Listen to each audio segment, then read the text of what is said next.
in a nutshell that I thought I was pretty uneducationable, or whatever that word is. I thought I was dumb in school. And when I say school, I mean in elementary school and high school. I guess we did have a junior high. I felt very inadequate. And actually, at times, I felt absolutely stupid. But here's the thing that I learned after not going to school. Once I graduated from high school, which was actually barely graduating, I took a 10-year hiatus because I thought I was too stupid to go to high school, to go to college.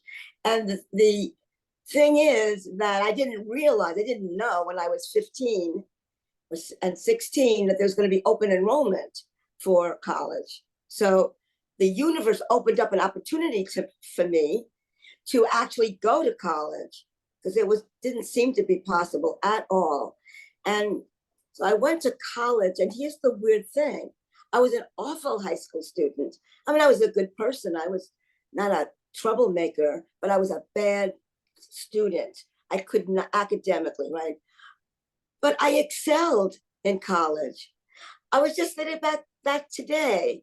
The irony of that hit me today. I was a bad high school student academically, and I excelled in college. What were the chances of that? That's unbelievable. I just thought of it today. That dichotomy, how weird that is. And you know something? It didn't strike me as weird. The first part that did strike me as weird was when I took my first college course in American history. It was all that was available to me, and I aced it. I got this A+. I was ecstatic. I was like a 4-year-old having, the most wonderful Christmas in the world, screaming at my mother that calling her and saying, I got an A+, I got an A+, because I thought I couldn't do it. I thought I was stupid.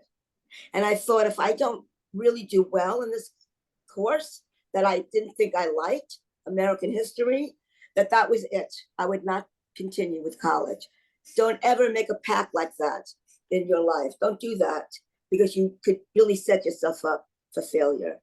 But I didn't fail, and I graduated cum laude, actually. So I actually, and even that I was surprised at that. Like, didn't even understand what that really was. That was the first rung of those, honor types of things that you graduate with. So that, in a nutshell, is my backstory. You realize that there's like many parts to that. Right. But then, and I do feel so passionate. I feel so glorious. I feel so blessed to be here with you, Karen. Really, this is like, I'm just so excited. And so anyway, what ended up happening is, I had a life. I had a regular life, you could say. I got married. I have a goddaughter that's like my child, and I have a son adopted, and I divorced, became friends with my former husband, and I have grandchildren today. What I'm saying is that I did have a life. I worked as a social worker, but I didn't have a passionate life. That's the thing that was missing. And I get emotional about it, because the difference between the way I live today and the way I lived 35 years ago and 20 years ago, I'm thinking about my children's ages, it's like totally different. And so I need to say this almost at the onset, that I feel like I'm living my best life. But when I say that, I always think, when I hear people say that, oh, everything in their life is going really well. The kids are great, the grandkids are wonderful. I love everything about my life. No, it's not like that for me. It's my inner life. It's my inner world. It's my relationship with myself that has made all the difference. And that's why I'm here. That's why I am so passionate. I almost have to remind myself to stay seated in my chair, because I want to jump out of myself. So yeah, so that's, I'm going to stop now and have you talk. Oh, beautiful, Susan. I love that so much. And yeah, it reminds me of when people are doing the toxic positivity thing, like everything's perfect. And then people end up comparing their insides with other people's outsides, which is not helpful, as you know. So I love that you bring in the realness that no, it doesn't mean everything externally is good or is perfect.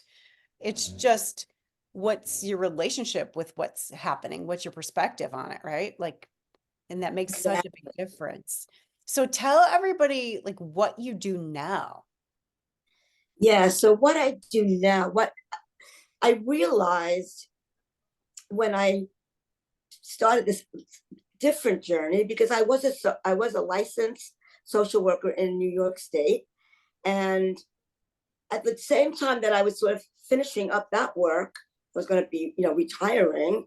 I was also doing coaching work, and it's different, and that's something that maybe people, if they're interested in talking to me, we could talk about the difference. But I like the idea that I have these different perspectives, right? The social work perspective as well as the coaching perspective. And so I realized when I started to, in a sense, come to myself, which started happening really the practically the day that my mother passed away. I was 60 years old at that time. Maybe that's why I think about the woman over 60. Although, wonderful things can happen to people at any age, but I do focus on women over 60. And maybe that's why, because that's when I noticed that I started changing the moment my mother wasn't around. By the way, I did not have a feeling. My father had already passed away. I did not have a feeling of being an orphan, like people talk about. That was not me. I did have a feeling, though, of a sense of freedom, a kind of almost like my mother said, like with babies, baby birds, they kind of, the mothers kind of let their babies fly. Okay, I'm letting you fly now. I didn't think about that until this very moment, You're that I finally think I ready. You're felt that way. 60. What was that? I said, you're finally ready. You're 60. You can leave the nest and fly. Yes, because I also thought, how can my mother leave me at this time? I knew her for so many years. It's a Oh, funny thing, a way to think about things. At any rate, yeah. So I wanted to speak to that population, the woman over 60, the person who feels. And I understand that there are even women much younger that feel this way, that feel like, oh, my life is over. Like I'm 40, I'm 50 years old. I don't know what I want to do. I'm not passionate about anything. It's nothing. I don't have very much to look forward to. I actually know people who are in their 50s who feel that way. That's a tragedy. It's a tragedy for the individual, but it's also a tragedy for the social fabric, to have a whole group of people that think there's nothing left for them to do but wait to die and just watch the next thing on Netflix or whatever, just to get by. I don't want people to just get by in their life. I want this. My program might not be for everyone, but I want the people who want to strive, who feel like they could, but they just don't know how to do it. I might be your woman. I might be the person to help you to define what it is that would make your life exciting. Somebody said to me today, passion. They need to find their passion. Yeah, yes. And how do we do that? There are lots of ways of doing that. And so I know, Karen, that you're doing spiritual mindset. And I'm really interested in a growth mindset myself. So, you know, so much of there's so much under that umbrella, right? So much. It has so much to do with the changing of your brain, changing how you think about things, because that's what happened to me. In that sense, when I feel like I want to cry about the life I had before. It wasn't an awful life at all. But when it's a passionateless life, it's like a marriage that has no passion in it any longer. No one's really interested in it anymore. They've lost their sense of it. I don't just mean sexual passion, by the way. I mean really being in it, to be in it, to really thrive.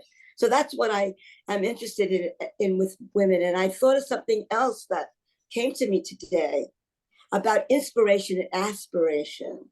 Mm. So I want to inspire women to aspire. I want, if that makes sense, I want to inspire people to actually see what their dreams, what were my dreams when I was younger? What are the dreams that I still think I'm sort of holding in my mind, in my heart, but I'm afraid to dream it? What if I don't get that? Yeah. What if that doesn't happen? What if I go for it and everybody thinks that I'm just the dumbest thing to try that? Because I do have that in my life. You're 79. What are you bothering with all these things? You're doing what? You're doing a podcast? What, at your age? Exactly. You want to, I'm not saying to get rid of those people in your life. You got to tone those voices down. You can't have those voices be prominent because they're going to kill whatever fire you have. Well, it depends on your personality, right? Like for you, when you hear those voices, you're like, oh yeah, watch me. Like, heck yeah. And this could be you too. So I love that you lead by example. You're like, it doesn't have to be that way. Look at me. And I think that's been part of my journey as well, Susan. I mean, I used to be a people pleaser. You wouldn't know that about me because you don't you haven't known me since then, since I, outgrew it, really, since I came into my own. But I think it's so important. Like, it's not even what we do professionally that matters the most. It's who we be.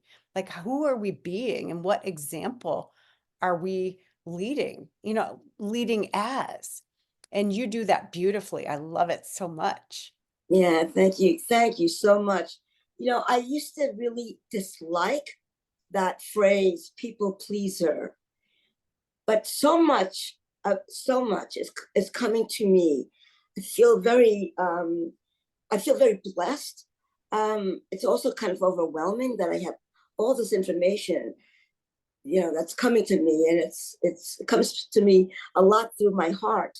But I recently realized that I too have been a people pleaser. I might hate the phrase, but I have to acknowledge that really has been me. And I believe that for the most part, I've overcome it. I probably have a ways to go still, but for the most part, I do not take things personally. So by the way, I don't know about you, Karen, but for me, that has made all the difference in the world.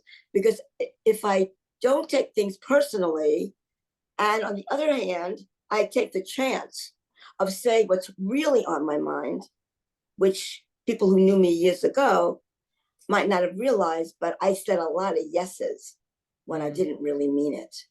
I was very inauthentic, and a lot of times people didn't notice it because I was probably pretty good at acting.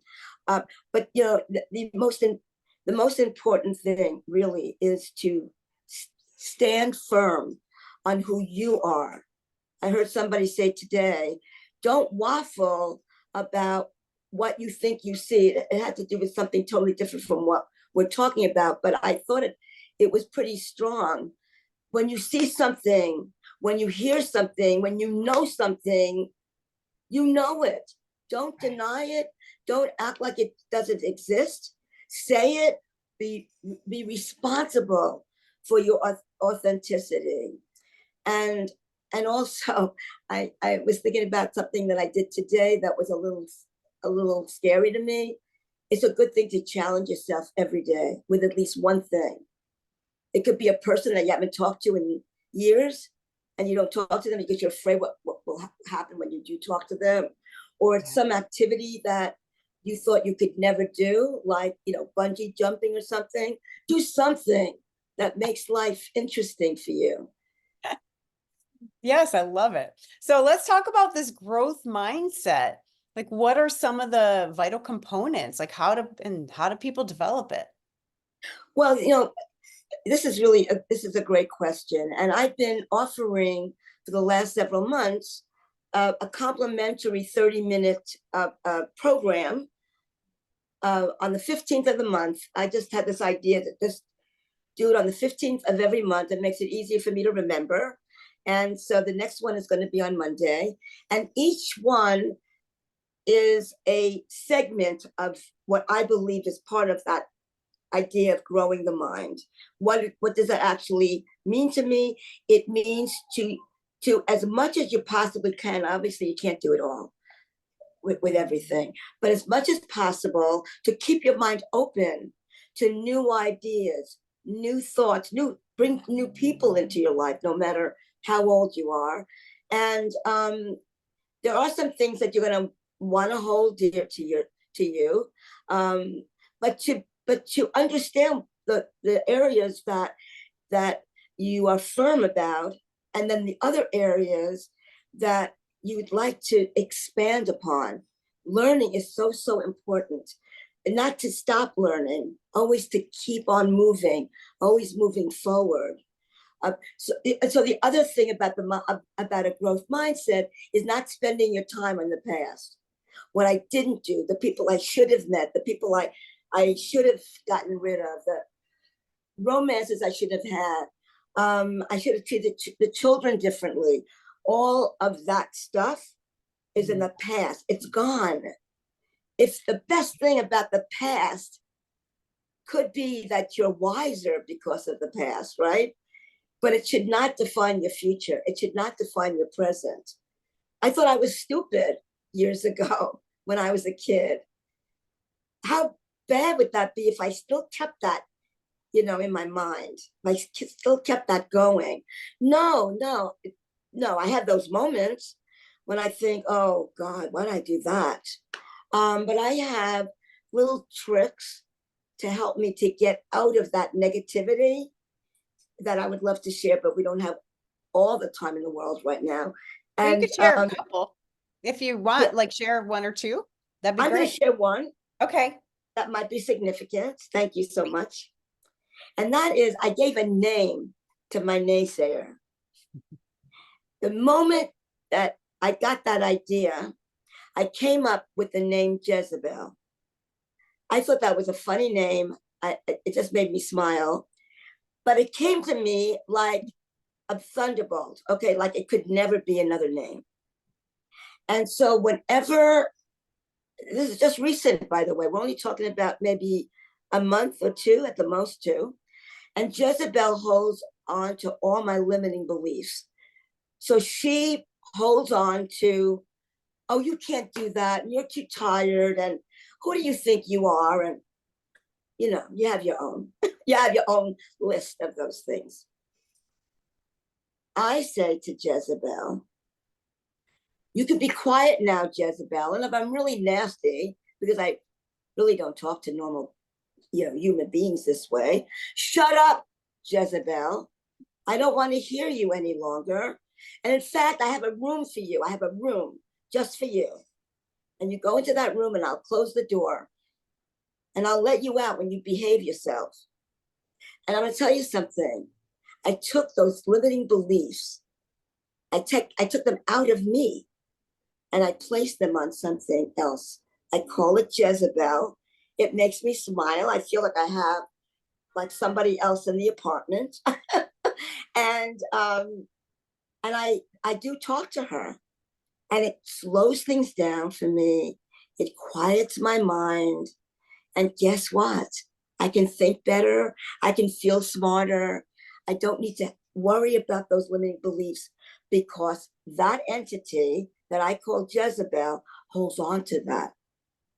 And so that's something that I just learned recently that has made a tremendous difference. A tremendous difference. Fun. Yeah, for me, it's like acknowledging the voice and For me, I've developed like a neutral relationship a lot of the time with the voice instead of like resisting it and or judging it. That's a big one. I think many of us we grow up and we think certain qualities are unlovable and we don't want them. So we like put them out on someone else or we resist them. And when that voice inside my head is telling me that I'm not enough or I'm going to look stupid if I ask a dumb question, whatever it is, then, I've learned as a promoter, right? I like to have fun with things. I'm like, oh, you almost got me. You almost had me. Like, I almost believed you for a minute there. Like, good one. Nice try. And then if I laugh about it, I don't know, it just lightens it. So for me, my goal is neutrality with that voice instead of resisting it, because resistance for me, it's like giving it attention, and what we pay attention to grows. Like that's where our Right. energy goes. Where our attention goes, our energy flows, as Dr. Joe would say. Yeah, Yeah. so I think it's fun to hear like what other people do and what works for them, because I think it's very personal. And always been willing to try everything and just take what works for me. And I think that's the beauty of this journey. It's like it's so personal, so much fun. Yeah, and I was thinking about that neutral idea, and I was thinking that this relationship I have with Jezebel is so much fun for me. So it's humorous. Yes. So in a way, I didn't even think of it this way, but I've kind of neutralized it in my way to kind of, because I'm not making fun of my limiting beliefs. I'm not making fun of it. I'm having fun with it.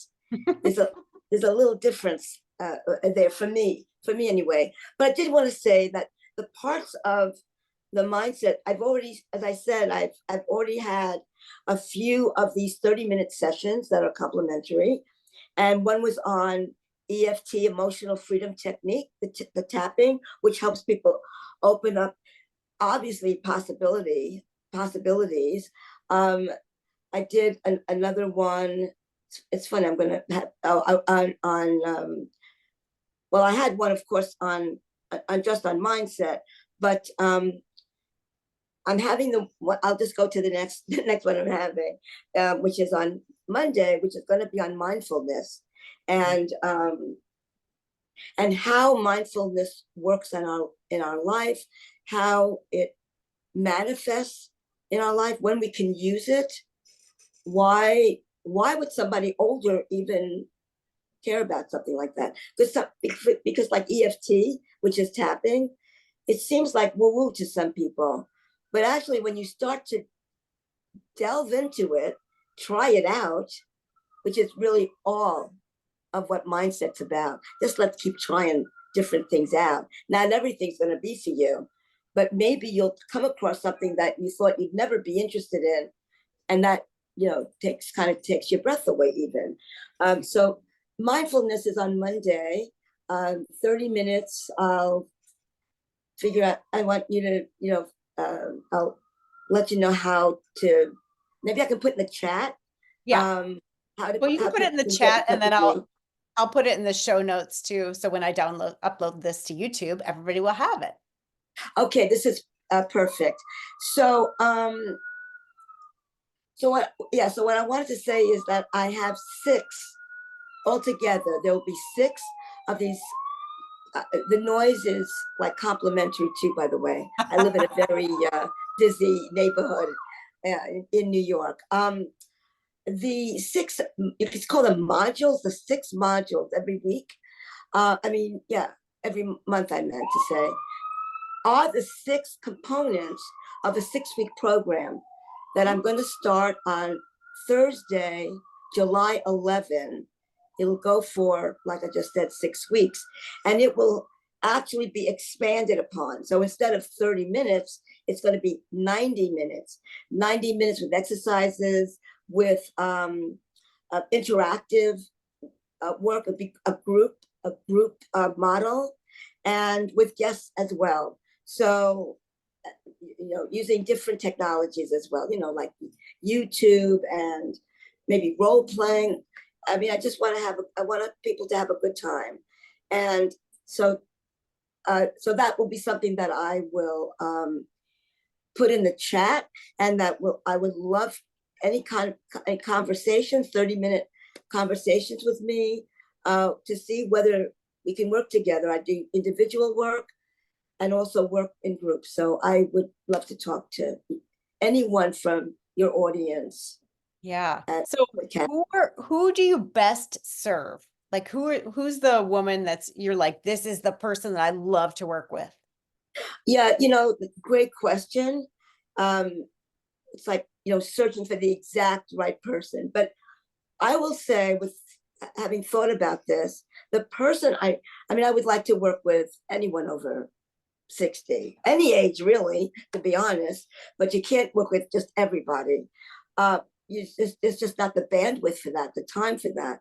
But I'm particularly interested in the woman that has some idea that there's something there. They don't know what it is. They're not sure what it is, but they feel like there's something. So I'd like to be working with the person that has been thinking there's nothing for them, but there's something about me or something that they've noticed in the world that kind of gets their attention just a little bit. I want to work with that person. I want to work with the person that says, all right, I've really been believing for quite a long time that there's nothing there for me.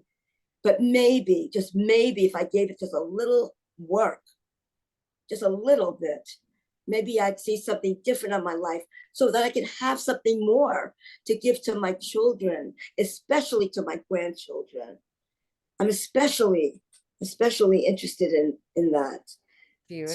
So, yeah, I want to say something too about me. Yeah. That I really didn't work hard before. Part of my passion came when I started realizing I cannot sit back and let the world go by, let the world go past me, because that's how I was living. It may not have appeared that way to people who know me, but that's how it felt to me. And so when I decided to put some effort, just a little effort, then things started to happen, and I started to manifest more in my life. So that's what I'm looking for, Karen. That's the person who has a seed of an idea, a seed. Yeah, that's all it really takes is a little bit of willingness, and those little tiny steps really add up to something big eventually. And it's just like getting moving. And then I'm guessing you help them create that momentum, because once they're moving, they're going to keep moving. And then with your guidance, they're going to skyrocket. Well, thank you so much for saying Yeah. that, Karen. Actually, that's kind of what does happen, because we've learned that in neuroplasticity that the brain is a plastic and can really be molded. So this idea 30, 40 years ago that you're just you turn 25 or whatever that magic number is, that you become mature, is actually a myth. That your brain is constantly growing and moving. And yeah, so like I said, I could be talking forever. Well, thanks for saying that. It gives me a little, I don't know, a little leeway on my lack of maturity at my age. Maturity is a myth. Maturity is a myth. Absolutely. I agree with you. It's not something Having fun. I'm not aspiring to that, Susan. I'm not aspiring to be mature. Well, thank you so much, Susan. It's been delightful. And thank you, everybody, for watching Irresistible You, Ignite Your Passion and Purpose. I think I'm not going to be here next week, so don't tune in. Thanks for watching. Bye-bye. Thank you so much, Karen.